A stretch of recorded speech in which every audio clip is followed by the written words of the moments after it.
Soul ties can transmit even emotions like a spiritual Bluetooth. If you still think about somebody that you're no longer with, or when you hear their names, your chest will tighten a little bit. The person might even be dead or alive. Yeah. You might think you've moved on. But what if you're still tied to them emotionally and spiritually without even realizing it? See, it's not every connection that ends because the relationship ended. Some bonds or some ties, some connections go deeper than memories. Yeah, they go all the way down to your soul. Whether you're dating or you're healing or you're somewhere in between, today we are going to be talking about something very few people understand, something that very few people know about, but many people are battling it silently, and that is soul ties. I'm not talking about the cute ones. I'm not talking about the, of course, there are healthy soul ties. Now, that's not what we're talking about today. We're talking about the emotional and the spiritual attachments that are gripping your heart. Those attachments that still cripple you. Those attachments that are still there long after the relationship is over. And this will explain why you feel stuck, especially when you start a new relationship. This can explain why healing has been slow. This can explain why peace slips through your fingers just when you think you are okay.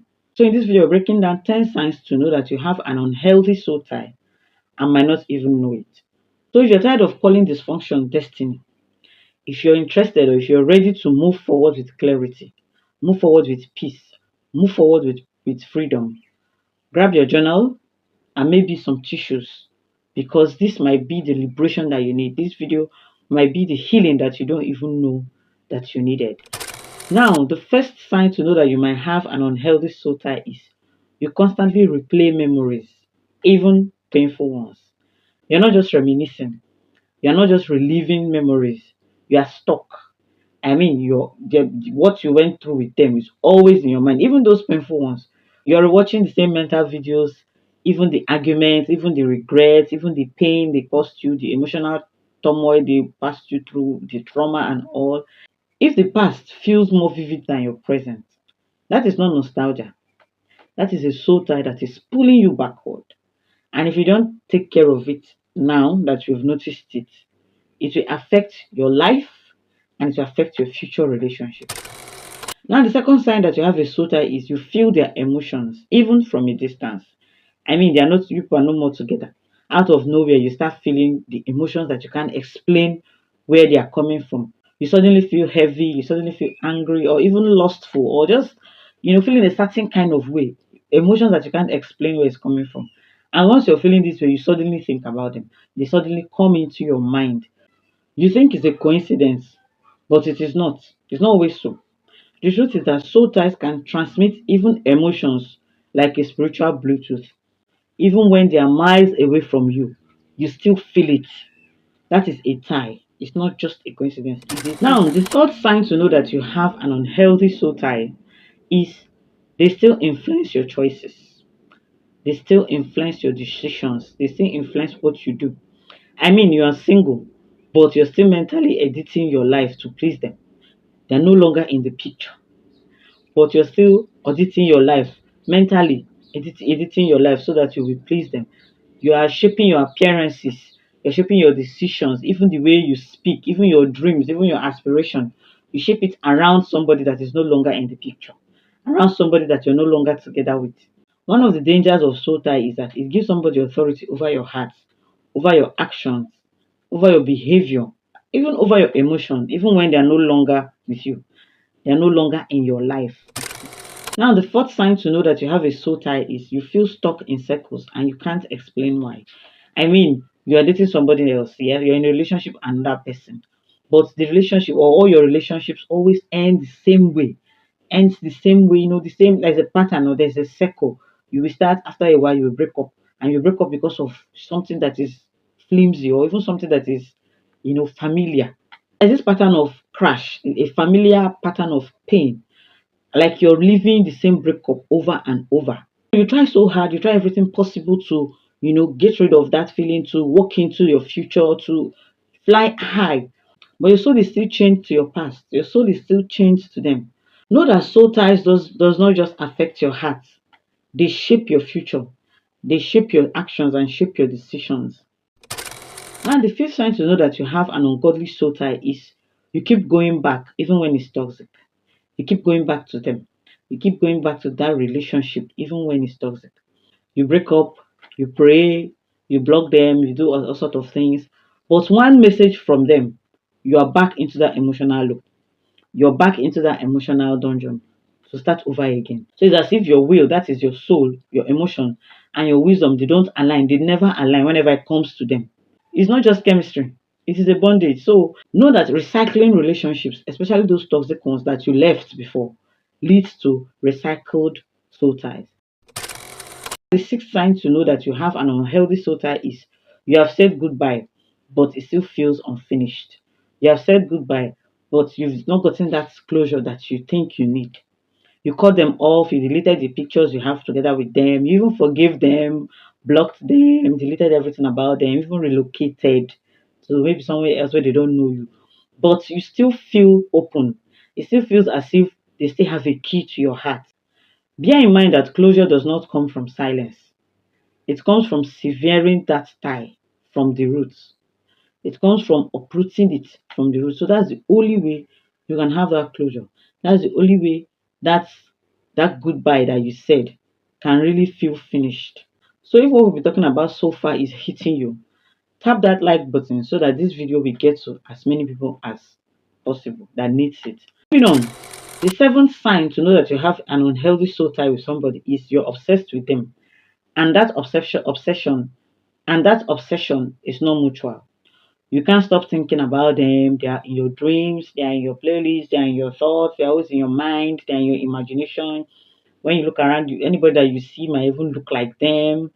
People around you will start sounding like them. Know that when someone takes up more space in your heart than God, the person occupies more space, that space that God should occupy. Know that it's not just a heartbreak, it's idolatry. And it's a form of soul tie. So your mind needs to be filled with peace and not obsession over somebody, especially the person that you're no longer together with. I've heard stories of many people that died few months or few weeks after their spouses died because of this soul tie. So when somebody is so attached to somebody that if the relationship ends up breaking or if something happens, that the person cannot, get rid of that obsession. That is a soul tie. Now, the eighth sign to know that you have an unhealthy soul tie is that you've picked up their habits and their battles. Some tendencies that you never struggled with. There are some things you never struggled with until you met them. Now, after meeting them, their inclinations now become impressed on you and they feel like your reality.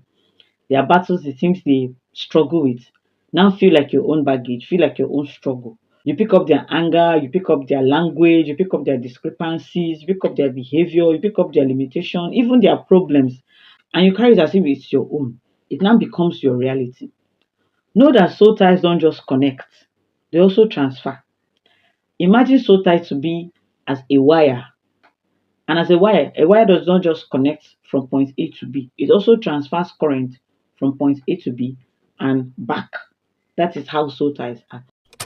Now, the ninth sign to tell you that you have an unhealthy soul tie with somebody is you defend someone that clearly harmed you. You defend somebody constantly that clearly hurts you. I mean, they hurt you severally. In fact, it was even the hurt and the disrespect that made you to break up their relationship. Yet, you still protect them. You still protect their image and still defend them. When somebody wants to speak bad against them, wants to, say something that you don't like about them, you will come out and start defending them. You downplay the pain they caused you. You downplay the disrespect you enjoyed. You make excuses for them. You spiritualize their abuse. You say, they are humans. They are not like that. That's just human weakness. They are just emotional or they are just sad. This is somebody that clearly hurt you. A soul tie can blind you and make you try to defend something that God has saved you from. Now, the tenth sign to know that you have an unhealthy soul tie is you keep physical things that still tie you to them. I mean, their hoodie that you loved, those love notes that you exchanged, their hair clip, their scarf, those intimate photos, their playlist, everything about them, and you tell yourself it's just for memory. But deep down, that thing is sacred. I mean, you won't allow somebody to touch it. If somebody comes close to it, someone tries to get rid of it, you will flare up, You will turn into something else. You will just be a shadow of yourself. You say that those things are sentimental to you. But I want to tell you that those things that you're keeping on to, those items that you're holding, is an altar. And like an altar is a place of exchange. An altar is like a doorway where things come in and out. And holding on to the past does not bring freedom. If you hold on to the past, you will be crippled, you will remain where you are, you will move forward. So you have to let go of those properties, let go of those things physically before you can really let go emotionally. So my friends, if even one of these hit home, if even one of these sounds like what you've heard or what you've experienced, I need you to know that you are not broken. No. You are not desperate. No. You are not crazy. No. Just that you might be tied to something that needs to be broken. Soul ties are real, but they are not permanent. So like this video to help someone else find it, share it with a friend you know that needs it, and subscribe because in another video I'll be showing you how to break unhealthy soul ties and emotional entanglements permanently. Until I come your way next time, remember that you're not a half person. You don't need somebody to complete you. Your future is too valuable for you to be still tied in your past. See you in my next video. Feeling unsure about marriage, or wishing you had a clear roadmap for saying, I do. Don't miss the marriage mirror. What I wish I knew before I said, I do. This is your guide to the truths I learned later, so you can have them now. This is the kind of insight you'll wish you had before. Grab it today, link in the description.